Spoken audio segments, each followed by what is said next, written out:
Good morning, children.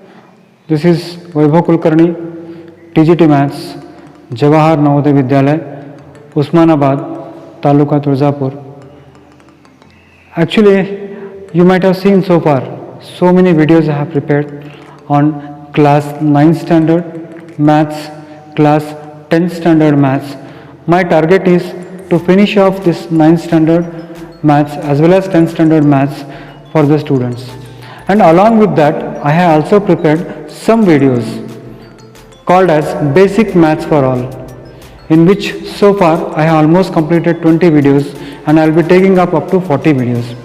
So the content of the videos is to help the students who are having the problems in their basics. If the students see those basics and they try to do the problems of 9th and 10th standard, I feel that they will feel 9th and standard maths very easy, because as an experienced teacher from last 26 years and plus some 3 years outside Navodaya, I have come to know some of the difficulties that the student face when they come in 9th and 10th standard. So with that intention, I have prepared the videos for basic maths also. Now this basic maths video can be seen even by 6th standard students, 7th standard students, 8th standard students, 9th standard students and 10th standard students. My channel name, as you all know, Maths Made Easy with Vaibhav Kulkarni. This is my channel name. The purpose of making this channel is to give standard coaching to the students who are suffering a lot because of this corona pandemics. Students are finding it very difficult to get the teachers. Most of the colleges are closed, most of the schools are closed, and in that context, students should be able to do maths. With that noble intention, this channel has been started. So I hope you might have already started seeing my channel. I want that you should subscribe it, share it, and even you can share your comments so that we can have an interactive class through mobile and through my internet, through my YouTube channel, Maths Made Easy with Vaibhav Kulkarni. And again, one good news that I am going to give you all, dear children, is I am also shortly starting this on my Facebook also. So shortly you will be seeing me on the Facebook also. You need to search for my page and then you click on my page and then you will get all the updates on the Facebook also. So dear children, try to understand the noble intention and share with as many people as you can. And you are free to share your views in the comment box. In yesterday's class, we studied two important theorems about triangles. If you remember, let me recall what you studied. I told you that if two sides of a triangle are equal, then angles opposite to equal sides are always equal. Second thing that I told you is, if two angles of a triangle are equal, then side opposite to equal angles are also equal. So those two theorems we proved yesterday in our yesterday's class. Today, let us see the examples based on yesterday's class. Now, I always keep on telling my children that the key to solve any geometrical problem is in its statement. If you read the statement carefully, 50% of the problem is solved. Keywords we have to underline. Here let us see what is the keywords. In triangle ABC with AB equal to AC. Children, this is the important word. What is the keyword here? AB is equal to AC is the keyword. Now if I note down the keyword, then first keyword is AB is equal to AC. See, what you say is AB equal to AC. This is what you say. This is what you say. So I write it as given. And based on what you say, I have to write what I understand. So what you said is, sir, these two sides are equal. If you say these two sides are equal, then I use the theorem that the angles opposite to equal sides are equal. That means what? Angle ACB and angle ABC are equal. So if two sides are equal, that means it implies that side angle opposite to AB is angle ACB is equal to angle ABC. This I will call it as equation number 2. The reason is very simple. Angles opposite to equal sides. See children, the way I do it. What I do is, first I read the question carefully. Only from the half of the sentence that AB equal to AC. जैसे मैंने AB equal to AC देख लिया, वैसे मैंने क्या किया, उसके सामने वाले एंगल्स इक्वल होंगे वो मैंने देख लिया। फिर देखते हैं दूसरी बात हमने क्या दे रखी है, bisector of what, angle B और angle C, intersect each other at O. So that means what, angle B का बाइसेक्टर और एंगल सी का बाइसेक्टर कहां पर मिल रहा है, O पर। बाइसेक्टर का मतलब होता है ये एंगल और ये एंगल और ये एंगल और ये एंगल, यानी यहां पर बाइसेक्टर कौन है, OB is the bisector, OC is the bisector. तो वहां पर आपको दिया क्या है, OB and OC are bisector,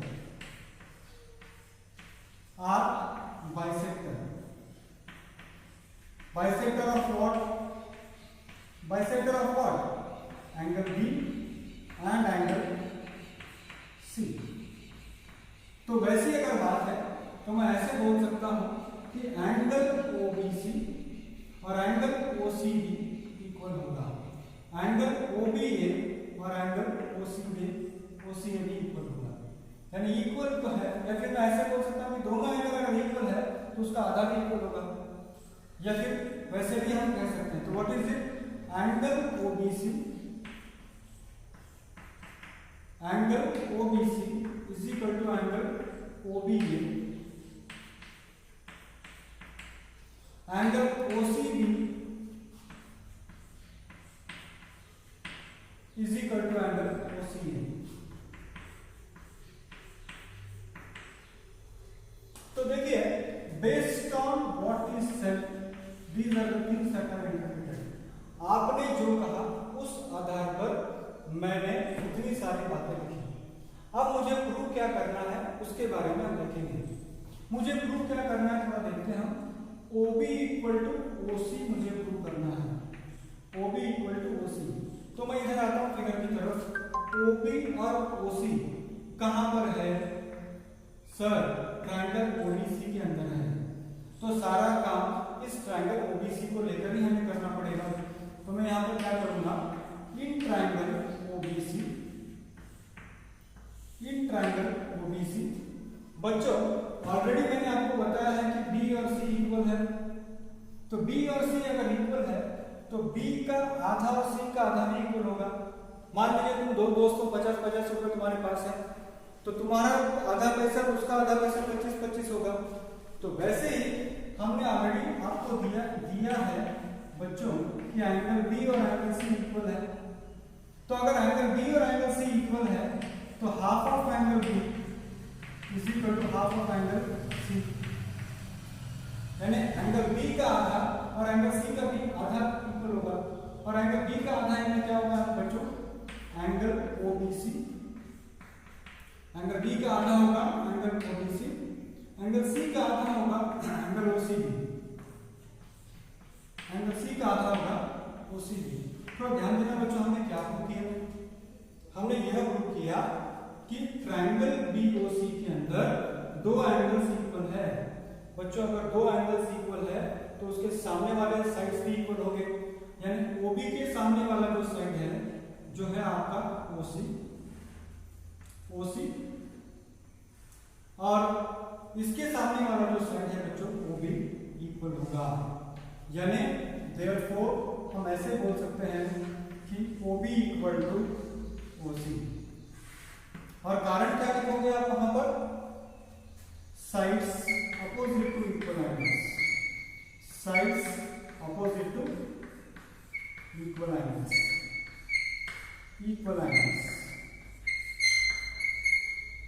that's all. फिर से एक बार मैं आपको बता दूं कि क्या क्या हमने किया, what we have done. It is given that AB और AC इक्वल है। दो साइड किसी ट्रायंगल में इक्वल होता है तो उसके सामने वाला एंगल भी इक्वल होगा। वही मैंने लिखा है कि अगर ए बी ए सी की इक्वल अगर आप कह रहे हो तो मेरी समझ में क्या आ रहा है कि angle A C B is equal to angle A B C. और अगर आप कहते हो कि ओ बी और ओ सी बाइसेक्टर है तो मेरी समझ में ये आ रहा है कि एंगल ओ बी सी और एंगल ओ सी बी और फिर एंगल ओ बी ए और एंगल ओ सी ए इक्वल है। तो यानी ये दोनों एंगल्स इक्वल है, ये दोनों एंगल्स इक्वल है। तो जो भी बातें आपने कही मैंने उसको नोट कर लिया। नेक्स्ट मुझे करना क्या है, what I should prove, OB equal to OC prove करना है। तो OB equal to OC prove करना है तो मैं वही ट्रायंगल लूंगा जहां पर OB और OC होंगे। I'll select only that triangle where OB and OC are there. Which triangle contains OB and OC? Triangle OBC contains OB and OC. So in this triangle what I can say is these two angles, because angle B and angle C are equal, angle B and angle C are equal, even if I write ACB or ABC they are C and B only. If two angles are equal then half of them is also equal. So if two angles are equal then half of them are also equal, and if I take half of them then it becomes OBC and it becomes OCB. Now what I have proved is in a triangle two angles are equal, and if in a triangle two angles are equal side opposite to equal angles are also equal. तो यानी ये दो angles अगर equal है तो उसके सामने वाला साइड में क्या होगा, इक्वल होगा। यानी फर्स्ट पार्ट इज ओवर।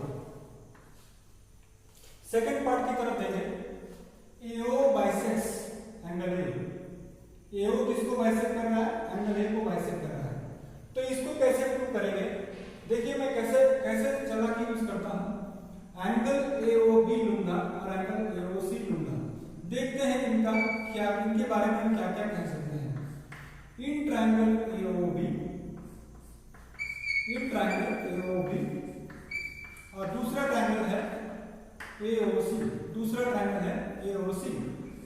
ये दो ट्रायंगल की बात अगर मैं करूं तो बच्चों मैं ऐसे कह सकता हूं कि AB equal to AC। Sir ये कहां से आया, ये कहां से आया, यहां पर है ना ऑलरेडी बच्चों, गिवन है, तो ये तो गिवन है ऑलरेडी, दो साइड्स इक्वल है। Sir OB equal to OC, OB equal to OC कहां से आया, सर अभी तो आपने प्रूव किया है ना सर, हाँ अभी तो मैंने प्रूव किया है उसको। मैं ऐसे कहूंगा इसको इक्वेशन नंबर A है, तो ये कहां से आया, फ्रॉम इक्वेशन A से आया, फ्रॉम इक्वेशन A से आया। सर ये एंगल भी तो इक्वल है, यस दो साइड्स इक्वल है, बीच वाला एंगल इक्वल है, तो दोनों ट्रायंगल क्या हो गए, कॉन्ग्रुएंट हो गए। तो हम ऐसे बोल सकते हैं कि एंगल OBA और एंगल OCA इक्वल होगा।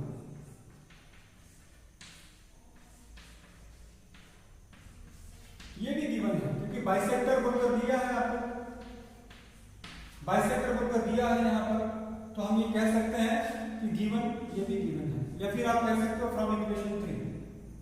तो बच्चों हुआ क्या, थोड़ा ध्यान देना आप, ये ट्रायंगल के दो साइड्स और उसके बीच वाला एंगल, दो साइड्स और बीच वाला एंगल इक्वल हुआ। If two sides of one triangle and one including angle between them are equal, triangles are congruent. So therefore what I can say, मैं ऐसे बोल सकता हूं कि ट्रायंगल OAB और ट्रायंगल OAC कॉन्ग्रुएंट होगा। OAB congruent to triangle OAC, या फिर चाहिए तो आप AOB भी कह सकते हो, AOB और AOC भी आप कह सकते हो।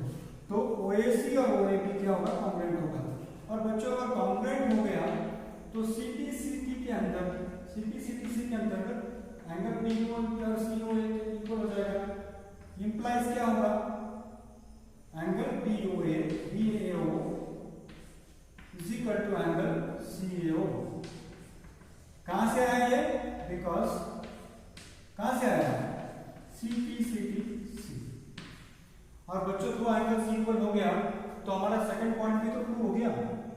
तो हमारा सेकंड पॉइंट क्या था, AO bisects angle, that's all. बहुत सिंपल है बच्चों, ये दो साइड्स इक्वल है, ये दो साइड्स इक्वल हमने प्रूव किया, बीच वाला एंगल इक्वल है, तो side angle side, side angle side, congruent हो गए। तो कॉन्ग्रुएंट हो गया तो ये एंगल ऑटोमेटिकली इसके बराबर हो जाएगा। Hence prove. नेक्स्ट प्रॉब्लम है in triangle ABC AD is the perpendicular bisector of BC. Show that triangle ABC is isosceles triangle in which AB equal to AC. यहाँ पर देखिए, अगर आपने क्वेश्चन को ठीक से पढ़ा तो आपका प्रॉब्लम सॉल्व हो गया। फिर से रिपीट करता हूं मैं, क्वेश्चन ठीक से पढ़ा तो प्रॉब्लम सॉल्व हो गया। सर हम ठीक से नहीं पढ़ते हैं क्या? पढ़ रहे हो ना?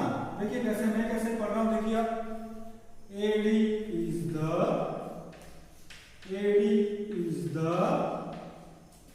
perpendicular, AD is the perpendicular bisector। ये इंपॉर्टेंट वर्ड है। दो क्लूज, दो इशारा समझदारों को यहां दिया जा रहा है। भाई साहब परपेंडिकुलर है, भाई साहब बाइसेक्टर है। हाँ वही हमको चाहिए। तो आपने अगर एक वाक्य कहा कि AD is the perpendicular bisector, हमारी समझ में दो बातें आ गई, हमारी समझ में दो बातें आ गई। कौन सी दो बातें हमारी समझ में आ गई? If you say that AD is the perpendicular bisector, I understand 2 points. What are those 2 points? The first point is this side BD is equal to this side DC because it is bisector. So what I can say, BD is equal to DC. Who said it? Who said it? Sir, it is given. Sir, it is given. AD is the perpendicular bisector. This is the most important keyword. यानी वो 90 degree बना रहा है, आपको चिल्ला चिल्ला के पुकार रहा है, वो समझाने की कोशिश कर रहा है कि भाई मैं 90 डिग्री बना रहा हूं, भाई मैं बाइसेक्ट कर रहा हूं। तो 90 डिग्री अगर बना रहा है तो बच्चों हम ऐसे कह सकते हैं कि angle ADC is equal to angle ADB is equal to 90 degree. ये किसने कहा आपको? गिवन। क्या है? गिवन। एक वाक्य, one sentence, two clues, 2 points to be noted. First is bisector है BD equal to DC, perpendicular है दोनों एंगल्स 90, राइट? मिल गया आपको पॉइंट। सर तीसरा पॉइंट तो हमको समझ में आ गया sir. Yes yes sir, AD common side है, AD कॉमन साइड है। तो फिर और क्या चाहिए बच्चों? अब तो समझदार हो। AD equal to AD, AD equal to AD। क्यों? Because common side. मेरे ख्याल से आपके चेहरे पे मुस्कान साफ दिखाई दे रही है मुझे। हमने प्रूव किया। क्या प्रूव किया? ये दो ट्रायंगल के अंदर एक साइड कॉमन है, एक साइड कॉमन हो गया, ये दोनों साइड इक्वल है और दो एंगल्स इक्वल है। Two sides one including angle, two sides one including angle, triangles are congruent by S A S. तो कौन सा रूल यूज किया हमने? यस ए यस रूल किया। यानी मैं ऐसे बोल सकता हूं, from equation 1 2 and 3 triangle ADB is congruent to triangle ADC. कौन सा रूल यूज किया? Yes yes yes yes. Sir आपको प्रूव क्या करना है आपको बच्चों? हमको प्रूव करना है AB equal to AC, CP CTC. So therefore AB equal to AC. कारण क्या है? CP CTC. That's all, that's prove. हो गया सर, इतना ही है, बस इतना ही है, बिल्कुल इतना ही है। कितना सिंपल है सर। यस, ये सिंपल है। सिंपल उन लोगों के लिए है जिन्होंने इशारा समझ लिया। जिस बच्चे ने इस शब्द को पढ़ा ठीक से, AD is the perpendicular bisector, उसका आधा प्रॉब्लम सॉल्व हो गया। नेक्स्ट क्वेश्चन की तरफ आते हैं। देखिए मैं अपना दिमाग, मैं हिंट को यूज करता हूं। अब देखिए यहां पर उन्होंने क्या दिया है, थोड़ा मैं कोशिश करता हूं पढ़ने की। AB is isosceles triangle. AB is isosceles triangle in which altitudes BF and CF are drawn to equal sides AC and AB. याने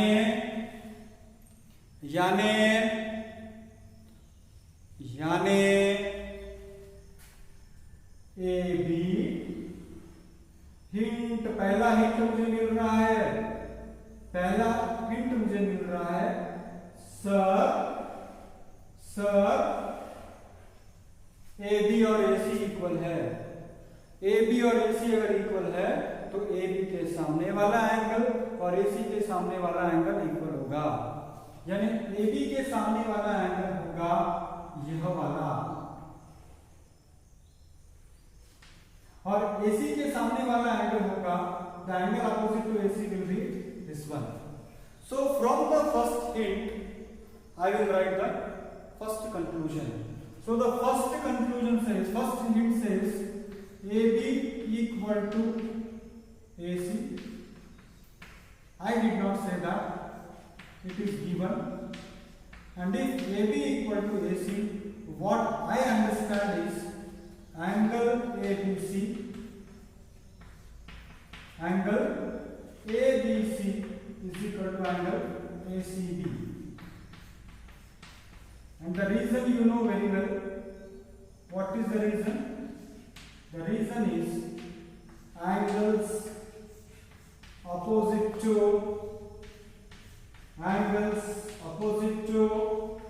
equal sides.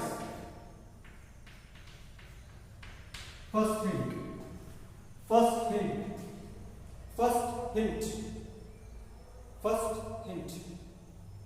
Now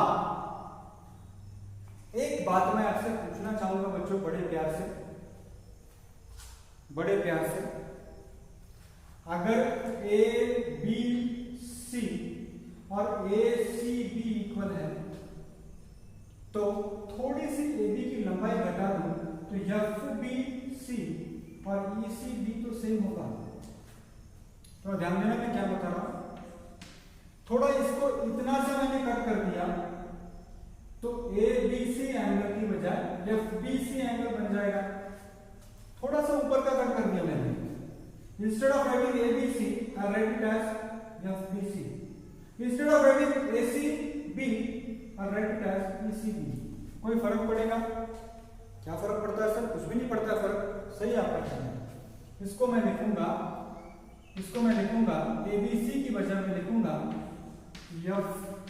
FBC is equal to ECB. FBC ECB, इसको मैं लिखता हूं 1। ये 1 ही का प्रकार है। Instead of writing ABC, I am writing it as FBC. Instead of writing ACB, I am writing it as ECB. मैं जानता हूं You will ask for why? Yes, थोड़ा सब्र करो। Second hint number 2, altitudes. Altitude कौन है यहां पर?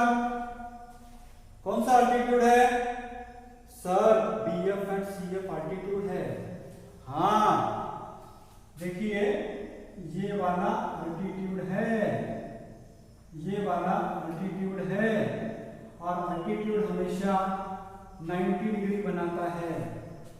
अल्टीट्यूड हमेशा कितना कितना डिग्री बनाता है? 90 डिग्री बनाता है। यानी BF and CF are altitudes. ये मैं नहीं कह रहा बच्चों, इसमें से एक भी बात मेरी नहीं है, गिवन। अगर आप कहते हो what you say and what I interpret, that is very important. If you say that AB equal to AC, then what I understand is ACB is equal to ABC, and that ABC can be written as FBC and ECB. If you say CF and DE are altitude, what I understand is they make right angles. So what I understand is if they are altitudes, then this angle BFC and this angle BEC, they are equal to 90 degree. So this is 90, this is 90. So what I write here implies, this symbol is for implies angle BFC is equal to angle BEC is equal to 90 degree. Is equal to 90 degree. This is my second equation. This is my second equation. तो देखिए मैं किस triangle की बात कर रहा हूं बच्चों, थोड़ा ध्यान देना। ट्रायंगल BEC के अंदर ध्यान देना किस ट्रायंगल की बात मैं कर रहा हूं। ट्रायंगल है BEC, दूसरा ट्रायंगल है BFC। पहले BEC ट्रायंगल की अगर बात करूं मैं, तो ये वाला एंगल 90 डिग्री है, ये वाला एंगल 90 डिग्री है, और ये वाला एंगल यहां पर है। दूसरी ट्रायंगल की अगर बात मैं करूं तो यहां पर क्या है बच्चों, ये वाला एंगल 90 डिग्री है और ये वाला एंगल क्या है, इक्वल है। तो यानी ये एंगल इसके बराबर है, दोनों 90 डिग्री है। सर दो एंगल इक्वल हो गए, तीसरा कौन? तीसरा क्लू क्या है? मिल गया आपको? मिल गया? मिल गया? Yes sir, BC side common है। साइड BC किसके बराबर है बच्चों? साइड BC के बराबर है। तो ये point to be noted, third one. ये कहां से आया? Common side, common side. तो बच्चों देखिए क्या किया मैंने यहां पर। फ्रॉम इक्वेशन 1, 2 एंड 3, इक्वेशन 1 कहता है सर ये दो एंगल्स इक्वल है, इक्वेशन 2 कहता है सर ये दोनों एंगल 90 है, और इक्वेशन 3 कहता है साइड BC कॉमन है। यानी इस ट्रायंगल के दो एंगल्स और उसका नॉन इंक्लूडिंग साइड इक्वल है। यानी from equation 1, 2 and 3, triangle BFC is congruent to triangle BEC. So कौन सा रूल यूज किया आपने? 2 angles, 1 non including side, because angle side। तो मैंने यहां पर अभी तक मैंने सारा एनर्जी किस लिए यूज किया? दो एंगल्स को और एक साइड को इक्वल दिखाने में यूज किया। तो देयरफॉर आप क्या बोल सकते हो, अगर दो ट्रायंगल्स कॉन्ग्रुएंट हो गए तो बचे दोनों साइड्स क्या होंगे? इक्वल हो जाएंगे। यानी क्या होगा? Therefore BE is equal to CF। Hence proof। आपको प्रूव क्या करना है बच्चों? देखिए थोड़ा क्वेश्चन में ध्यान से।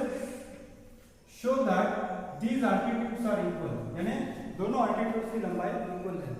तो हमने प्रूव कर दिया एंगल साइड से, हमने इसको